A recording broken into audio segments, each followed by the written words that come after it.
चर्चा में आज बात करेंगे बीजेपी के राज्य मंत्री स्वतंत्र प्रभार रायबरेली के बड़े नेता, बहुत सारे नेताओं को सेटल करने वाले और एक बयान को लेकर वायरल दिनेश प्रताप सिंह। ये नाम आपने सुना होगा। कभी राहुल गांधी से मुंह पर भिड़ जाते हैं, कभी उनके बेटे राहुल गांधी से हाथ मिलाते हैं। सियासत के इतने मजे हुए खिलाड़ी हैं कि सपा, बसपा, कांग्रेस, बीजेपी हर जगह हर पार्टी में चक्कर लगाए हैं और रायबरेली जो राहुल गांधी, सोनिया गांधी सबका गढ़ है, वहां अपनी सियासत बीजेपी में भी मजबूत कर रहे हैं। लेकिन अब क्यों चर्चा में है, आज हम आपको चर्चा में सब कुछ बताएंगे। तो पहले बात करते हैं चर्चा में कि भैया हुआ क्या है। तो हुआ यह है कि दिनेश प्रताप सिंह जो कि राज्य मंत्री स्वतंत्र प्रभार हैं योगी आदित्यनाथ की सरकार में, उन्होंने एक बयान उन्होंने गड्ढे को लेकर कहा है। पत्रकारों ने पूछा कि सड़क पर गड्ढे हैं, तो उन्होंने कहा जिसको दिक्कत है खुद ही बनवा ले। आगे उन्होंने समझाया कि प्रोसेस होता है, समय लगता है, लेकिन ये बयान जो है, आप तो जानते हैं ट्विटर का माहौल है, कट जाता है, वीडियो वायरल हो जाता है। तो जरा सुनिए किस तरीके से मंत्री ने बयान करेंगे, मुख्यमंत्री जी करेंगे। वो कई जगह पर पहले ही बारिश में धंस गया है, क्या कहेंगे? कौन सी नई बात आप कह रहे हो? आप अपने आप सड़क बना लो। अगर सड़क बनती है, कभी टूटती भी है, कभी खराब भी होती है, कभी मरम्मत भी होती है, ये सतत चलने वाली प्रक्रिया है, कोई ये नई बात नहीं है।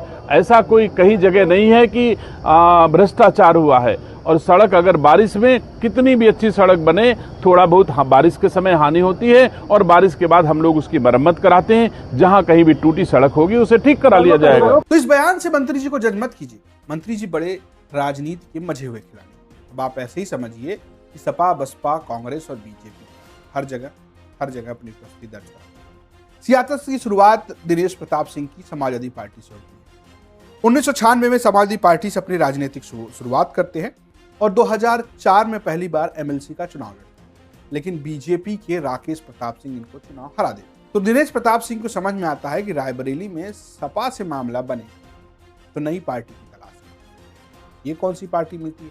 सपा के बरक्स उत्तर प्रदेश में उस वक्त खड़ी पार्टी बहुजन समाज पार्टी में चले जाते हैं। बहन मायावती के आशीर्वाद से चुनाव भी लड़ते। सीट होती है तिलोई वैसे अब अमेठी की विधानसभा है, लेकिन तब रायबरेली में हुआ करती थी। लड़ते हैं लेकिन फिर हार जाते। अब दो पार्टियों में दो चुनाव और दोनों में मिली हार। तो भैया अब दिनेश सिंह को चाहिए था एक बड़ी नाव। ये नाव उनको दिखती है प्रियंका गांधी के तौर पर। प्रियंका गांधी जो कि कांग्रेस पार्टी में उस वक्त सोनिया गांधी की सीट और अपने भाई राहुल गांधी की सीट देखने के लिए रायबरेली और अमेठी में ही सक्रिय। तब तक वो सिर्फ रायबरेली और अमेठी में सक्रिय थी और वहीं पर वो प्रचार के लिए। ऐसे में दिनेश प्रताप सिंह प्रियंका गांधी की करीबी, और ये सिर्फ करीबियत के पीछे सिर्फ दिनेश प्रताप सिंह नहीं है, बल्कि एक और शख्स है जिनसे दिनेश प्रताप सिंह की अदावत है। उनका नाम है अखिलेश प्रताप सिंह। जी हाँ, अखिलेश प्रताप सिंह पहले कांग्रेस से ही रायबरेली सदर से विधायक हुआ। उनकी बेटी अदिति भी आज के वक्त में बीजेपी से विधायक है और कभी कांग्रेस की सियासत करती। लेकिन एक दौर आया जब दिनेश प्रताप सिंह के ऊपर मनोज पांडे जो कि समाजवादी पार्टी के नेता थे, अब वो बीजेपी के नेता हैं, उनके भाई की हत्या के आरोप लगे और इसके बाद उन्हें पार्टी से निकाल दिया। निष्कासन के बाद अखिलेश प्रताप सिंह ने गांधी परिवार के खिलाफ मोर्चा खोल दिया। धुआंधार बयानबाजी, उन्हें चुनाव हरा देंगे, इस बात को कांग्रेस पार्टी ने भी और हाईकमान ने भी बड़ी गंभीरता से लिया और उन्हें चाहिए था अखिलेश प्रताप सिंह के खिलाफ एक बड़ा चेहरा। वो चेहरा कौन?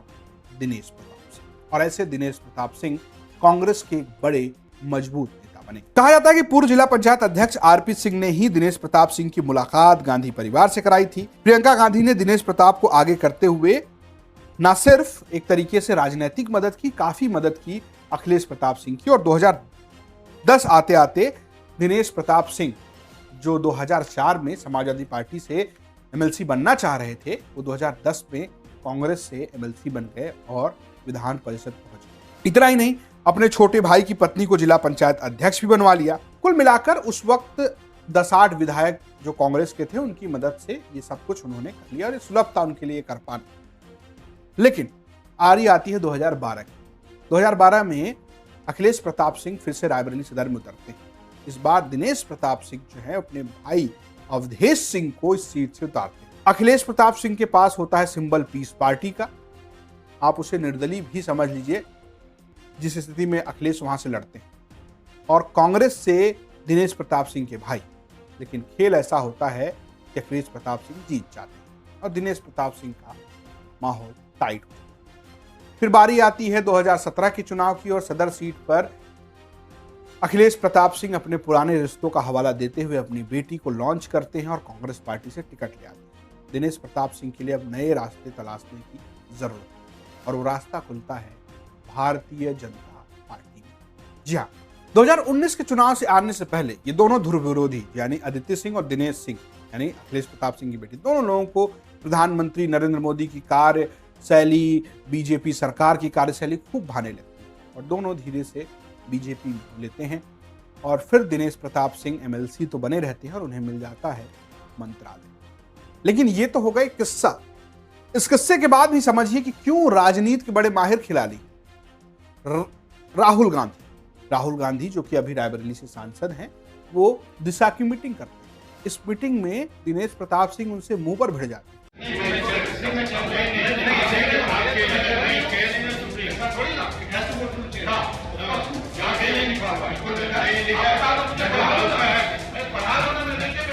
अब ये एक पहलू है, दूसरा पहलू भी देखिए। एक ऐसी ही दिशा की मीटिंग में जहां पर बाहर दिनेश प्रताप सिंह राहुल गांधी का विरोध कर रहे होते हैं, अंदर उनके बेटे राहुल गांधी से हाथ मिलाते हैं और इसकी तस्वीर खूब वायरल तस्वीर वायरल होती है और कहा जाता है कि दिनेश प्रताप सिंह अपने रिश्ते सबसे बचा कर रखते हैं क्योंकि वो राजनीति के खिलाड़ी हैं। जब बाहर ये सवाल उठता है तो दिनेश प्रताप सिंह क्या कहते हैं? ये तो हमारी परंपरा है, हमारे बेटे को तो राहुल गांधी का पैर छू लेना चाहिए। जरा ये बयान देखिए, पहली बार दिशा की बैठक में राहुल गांधी जी ने एक अच्छा काम किया। राहुल गांधी दिशा की बैठक संपन्न होने के बाद उठे और जिधर माननीय विधायक और ब्लॉक प्रमुख जो दिशा की बैठक के सदस्य होते हैं उधर बढ़कर गए और लोगों से हाथ मिलाया, विधायकों से हाथ मिलाया, सभी सदस्यों से हाथ मिलाया, उसमें मेरे बेटे से भी हाथ मिलाया उन्होंने। लेकिन संभव है कि वो हमारे बेटे को यह ना जानते रहे होंगे ये मेरा बेटा है, लेकिन उन्होंने हाथ मिलाया। हाथ मिलाने के बाद वो चले गए। अब हमारे आलोचक और जो पाश्चात्य सभ्यता के पोषक किराए के भाड़े के कांग्रेसी हैं, वो हमारे बेटे की फोटो पूरे देश में वायरल करके यह कोशिश कर रहे हैं कि इससे रायबरेली की जनता नाराज हो जाएगी। कल उन्होंने प्रदर्शन किया, आज उनका बेटा हाथ मिला रहा है, भाजपा नाराज हो जाएगी, नेतृत्व नाराज हो जाएगा। उनको ये पता नहीं कि भारतीय संस्कार संस्कृति के साथ व्यवहार करने पर ही हमारा नेतृत्व खुश होता है। मुझे तो दुख हुआ कि अगर बेटे के पास राहुल गांधी हाथ मिलाने गए थे तो बेटे को राहुल गांधी के पैर छू करके आशीर्वाद लेना चाहिए था, हाथ नहीं मिलाना चाहिए था। यह हमारी संस्कृति है, इस पर मुझे दुख है। और अगर पैर छूते हुए देश का प्रधानमंत्री ये देखता, सम्मान देते हुए देश का प्रधानमंत्री देखेगा तो वो खुश होगा, क्योंकि वो भारतीय संस्कार संस्कृति के साथ जीते हैं। तो ऐसे ही नहीं, शब्दों का राजनीति का जादूगर कहा जाता है दिनेश प्रताप सिंह। दोनों दुश्मन एक पार्टी में, उसके बाद भी मंत्रालय उनके पास। इस बयान को लेकर वो चर्चा में है, लेकिन उनकी सियासत इस चर्चा से कहीं इतर है। कुल मिलाकर दिनेश प्रताप सिंह आज भी रायबरेली की सियासत में उतने ही रास्ते। ये स्टोरी भेजी थी हमारे सहयोगी रायबरेली से शैलेंद्र ने। देखते रहिए यूपी तक। नमस्कार।